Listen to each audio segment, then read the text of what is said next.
Students, আজকে দশম শ্রেণীর একটা কবিতা পড়ব সিন্ধু তীরে সৈয়দ আলাওলের লেখা। দেখো, উৎস মধ্যযুগের বাংলা সাহিত্য সপ্তদশ শতাব্দীর আরাকান রাজসভার মুসলমান কবিদের মধ্যে অন্যতম সৈয়দ আলাওল রচিত পদ্মাবতী কাব্যের ৩৫তম খণ্ড পদ্মা সমুদ্র খণ্ড থেকে পাঠ্য সিন্ধু তীরে কাব্যাংশটি গৃহীত হয়েছে। পূর্বসূত্র একটু জানো।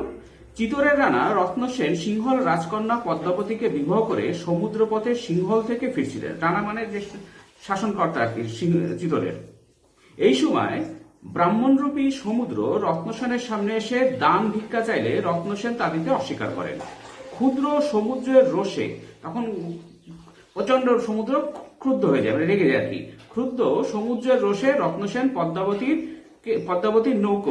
নৌকা ঝড়ে ভেঙে টুকরো টুকরো করে যায় আর কি।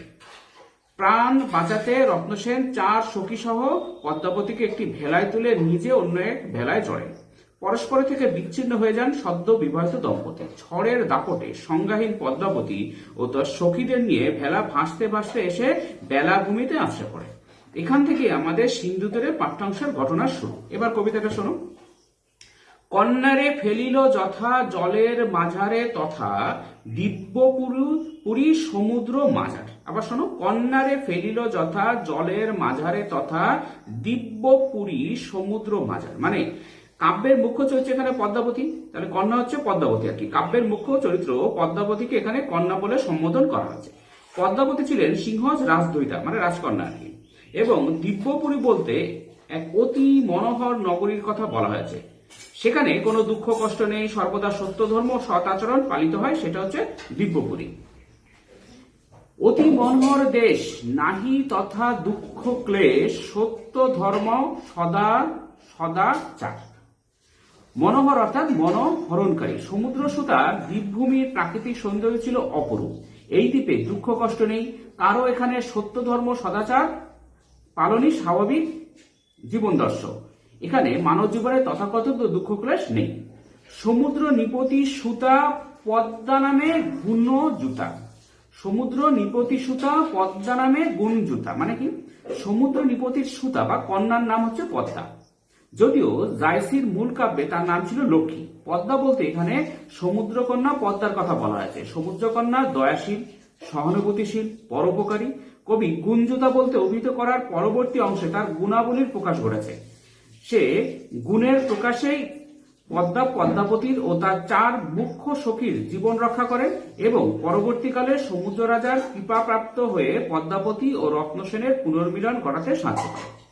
এবার দেখো, সিন্ধু তীরে দেখি দিব্য স্থান। সিন্ধু অর্থাৎ সমুদ্র। সিন্ধু তীরে সমুদ্র রাজার কন্যা পদ্মার প্রমোদ কানন ও প্রাসাদময় দ্বীপভূমিকে সিন্ধু তীরে বলে চিহ্নিত করা হয়েছে। দিব্য শব্দের অর্থ উৎকৃষ্ট, মনোহর। এই দ্বীপভূমি সত্যধর্ম সদাচারে পবিত্র হওয়ার কারণে এই দ্বীপভূমিকে দিব্য আখ্যা দেওয়া হয়েছে। উপরে পর্বত এক, ফল ফুলে অতীরে, তার পাশে রচিল উদ্যান।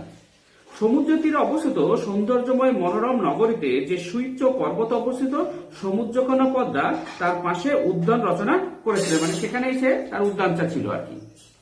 নানা পুষ্প মনোহর সুগন্ধি সৌরভ তর, নানা ফল বৃক্ষ সুলক্ষণ। মানে ফুলে ফলে সুশোভিত পর্বতটির পাশে ছিল নানা সুগন্ধি ফুল ও নানা সমৃদ্ধ সুস্বাদু গুণবন্ত ফল ভরা একখানি উদ্যান। মানে খুব সুন্দর ফুলের একটা উদ্যান ছিল আর কি। তাহাতে বিচিত্র টঙ্গী হেমরত্নে নানা রঙ্গী, তথা কন্যা থাকে সর্বক্ষণ। আবার শোনো, তাহাতে বিচিত্র টঙ্গী হেমরত্নে নানা রঙ্গী, তথা কন্যা থাকে সর্বক্ষণ। টঙ্গী মানে উঁচু মাচা, এখানে প্রাসাদ। টঙ্গী মানে উঁচু মাচা, এখানে কি বলেছে? প্রাসাদকে বোঝাচ্ছে। হেম মানে সোনা, সুবর্ণ, রঙ্গী মানে রঙের, এবং সর্বক্ষণ মানে সবসময়। বিচিত্র শব্দের অর্থ মনোজ্ঞ বা বিস্ময়কর। সমুদ্র বেষ্টিত যে দ্বীপভূমি সমুদ্রকন্যা পদ্মার বিচরণ স্থান, সেখানে বিচিত্র টঙ্গী অর্থাৎ বিস্ময়কর প্রাসাদ অবস্থিত। সেখানে হেমরত্ন দ্বি খচিত প্রাসাদে পদ্মা সর্বক্ষণ অবস্থান করতেন। পিতৃপুরে ছিল নিশি নানা সুখে খেলি হাসি। তার মানে কি? পিতৃপুরে অর্থাৎ পদ্মার পিতা সমুদ্রের প্রাসাদ সিন্ধু তীরে অবস্থিত। নিশি মানে রাত্রি বা নিশা। সমুদ্র অধিপতির প্রাসাদে সমুদ্রকন্যা পদ্মা তার সখীবৃন্দ সহ মহাসুখে নিশিযাপন করছিল। সমুদ্রকন্যা পদ্মাবতী বাবা মায়ের অতি আদরের, তাই পিতৃপুরে নানা সুখে হেসে খেলে তিনি সময় কাটাতেন, সেটাই বোঝাচ্ছে। যদি হইল সময় প্রত্যুষ, মানে হইল মানে হয়, সময় মানে প্রত্যুষ মানে প্রভাত, যখন প্রভাত হলো, সখীগণ করি সঙ্গে আসিতে উদ্যানে রঙ্গে সিন্ধু তীরে রহিছে মাঞ্জস। এবার যখন আসলো সমুদ্রকন্যা পদ্মা সখীদের নিয়ে যখন প্রমোদ কাননে যখন আসলো, তখন কি দেখলো? মাঞ্জস দেখলো। মাঞ্জস মানে বা মাঞ্জস এখানে মান্দাস বা ভেলা। সমুদ্রকন্যা পদ্মা প্রভাতে সখীদের নিয়ে প্রমোদ কাননে আসার সময় মান্দস অর্থাৎ ভেলা দেখতে পান। সমুদ্র বেষ্টিত দ্বীপভূমিতে হঠাৎ মান্দাসের আগমন পদ্মাকে কৌতূহলী করে তোলে। এটা ভেলাটা কি জন্য এসছে আর কি। মনেতে কৌতুক বাসি তুরিত গমনে আসি, মানে মনেতে কৌতুক বাসি তুরিত গমনে আসি, দেখে চারি সখী চারি ভিত, মানে কৌতুক কৌতূহলী হয়ে আসি। তুরিত মানে তাড়াতাড়ি, গমনে আসি মানে অর্থাৎ তাড়াতাড়ি আসা, এখানে বুঝিয়েছে। চারি অর্থাৎ চার আর কি, চারি ভিত অর্থাৎ চারদিক, এখানে চারদিক দেখার কথা বলা আছে। আবার শোনো, মনেতে কৌতুক বাসি তুরিত গমনে আসি, দেখে চারি সখী চারি ভিত, মানে তারা তাড়াতাড়ি করে কৌতূহল হয়ে চারিদিকে দেখতে শুরু করলো। মধ্যেতে যে কন্যাখানি রূপে অতি রম্ভা যিনি, নিপতিতা চেতন রহিত। হ্যাঁ, এখানে রম্ভা হচ্ছে স্বর্গের অপ্সরা, আর যিনি মানে জয় করা, নিপতিতা মানে নিচে পড়েছে এমন, চেতন মানে জ্ঞানযুক্ত বা চেতনাযুক্ত, রহিত মানে বর্জিত, মানে এখানে চেতন নেই আর কি, অচৈতন্য। অচৈতন্য পাঁচ নারীর মধ্যবর্তী, মানে যে মাঝখানে আছে, স্বর্গের অপ্সরার মতো সুন্দরী, তারা সব অচৈতন্য হয়ে পড়ে আছে, সেটা বলছে যে অচৈতন্য। মধ্যেতে যে কন্যাখানি রূপে অতি রম্ভাজিনী নিপতিতা চেতন রহিত, মানে চেতনাহীন হয়ে সেখানে পড়ে আছে।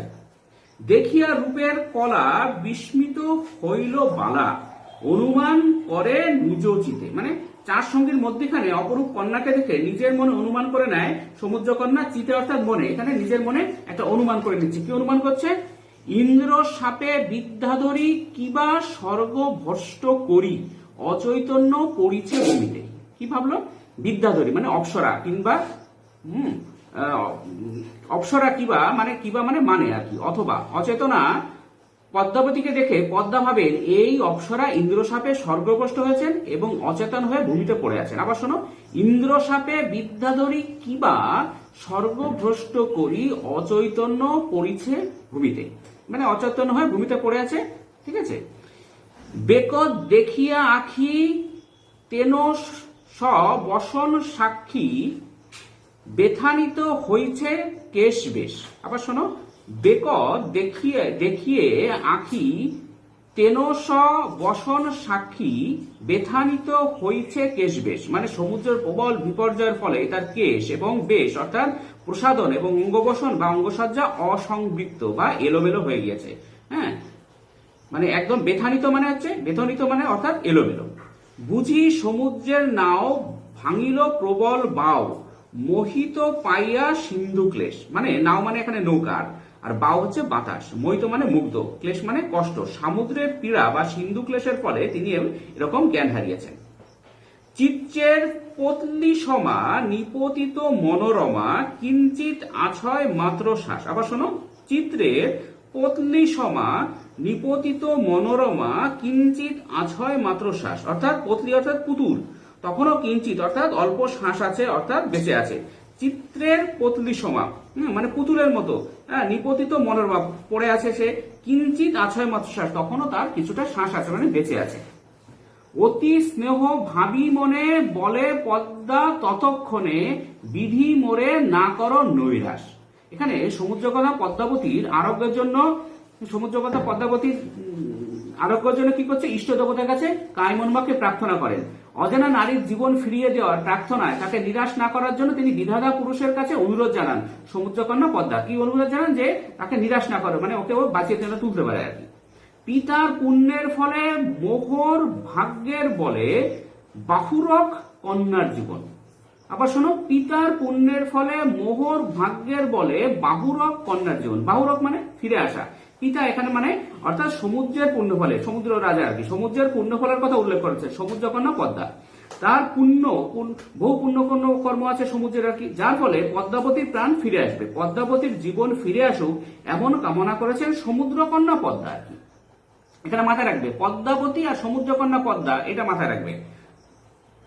চিকিৎসিমু প্রাণপণ কৃপাকরণ নিরঞ্জন দুঃখিনেরে করিয়া স্মরণ। আবার শোনো, চিকিৎসিমু প্রাণপণ কৃপাকরণ নিরঞ্জন দুঃখিনীরে করিয়া স্মরণ, মানে চিকিৎসুম অর্থাৎ চিকিৎসা করব একদম, নিরঞ্জন মানে এখানে শিবকে বোঝাচ্ছে, দুঃখিনী মানে দুঃখ ভোগকারিণী, প্রাণপণে চিকিৎসা করব বলে শিবের কাছে কৃপা ভিক্ষা করেছেন পদ্মা, যে ওকে একদম আমি প্রচুর চিকিৎসা করবো, ওকে বাঁচিয়ে তোলো আর কি।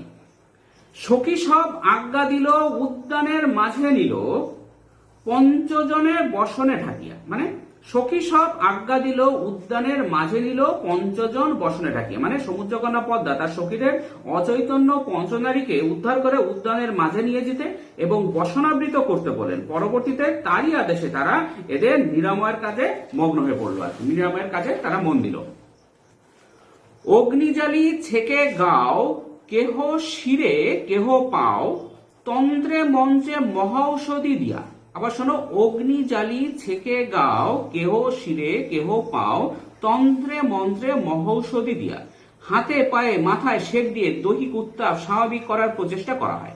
সর্বভাবেই তন্ত্রমন্ত্র উচ্চারণ ও নানান মহৌষধি প্রয়োগ করে অনবরত 4 দণ্ড চিকিৎসা করার পর পদ্মাবতীর চেতন ফিরে আসে। দণ্ডচারী এই মতে বহু যত্নে চিকিৎসিতে পঞ্চকন্যা পাইল চেতন। এই যে দণ্ডচারী এই মতে বহু যত্নে চিকিৎসিতে পঞ্চকন্যা পাইলা চেতন, মানে সমুদ্রকন্যা পদ্মা এবং তার সখীদের সেবায় পদ্মাবতী ও তার সখীরা চেতনা ফিরে পেয়েছিল। শ্রীযুত মাগন গুণী মোহন্ত আরতি শুনি হীন আলাওয়াল সুরচন। আবার শোনো, শ্রীযুত মাগন গুণী মোহন্ত আরতি শুনি হীন আলাওয়াল সুরচন, মানে আরাকান রাজসভায় বহু ভাষাবিদ ও কাব্যরসিক অমাত্য ছিলেন মগন ঠাকুর। তিনি আলাওয়ালের পাণ্ডিত্য, সঙ্গীত নৈপুণ্য, অন্যান্য গুণের জন্য তাকে সমাদর করে রাজসভায় আনেন। তারই আদেশে আলাওয়াল পদুমাবত বা অনুবাদ শুরু করেন, পদুমাবত আর কি, পদুমাবত অনুবাদ শুরু করেন। শ্রীযুত মাগনগুনি বলতে কবি তাকেই বুঝেছেন। কবি আলাওয়াল মোহাম্মদ জয়সির কাব্য অনুবাদের ভনিতায় কবি জয়সিকে কবিশ্রেষ্ঠ বলে মেনে নিয়েছিলেন বারবার। সেই জন্য সেই সৌজন্য প্রকাশে জয়সির তুলনায় তিনি নিজেকে হীন বলেছেন এবং সুরচন অর্থাৎ সুন্দর রচনা পদ্মাবতী কাব্যটি কি হয়েছে, পদ্মাবতীর কাব্যটি মালিক মোহাম্মদ জয়সির আউধি ভাষায় লেখা পদুমাবত কাব্যের অনুবাদ। তবে অনুবাদের সহিত আলাল যে পরিমাণ স্বাতন্ত্র্য দেখিয়েছেন তার গুণে পদ্মাবতী প্রায় একটি মৌলিক রচনা হয়ে উঠেছে। ঠিক আছে, আজকে এ পর্যন্ত। তোমরা এটা দেখবে পারবার, বেশ কয়েকবার দেখবে, তাহলে সহজে বুঝতে পারবে। এবার এগুলো দেখতে থাকবে এবং আমাদের চ্যানেলকে অবশ্যই সাবস্ক্রাইব করবে। ঠিক আছে, আজকে এ পর্যন্ত। Thank you very much for watching.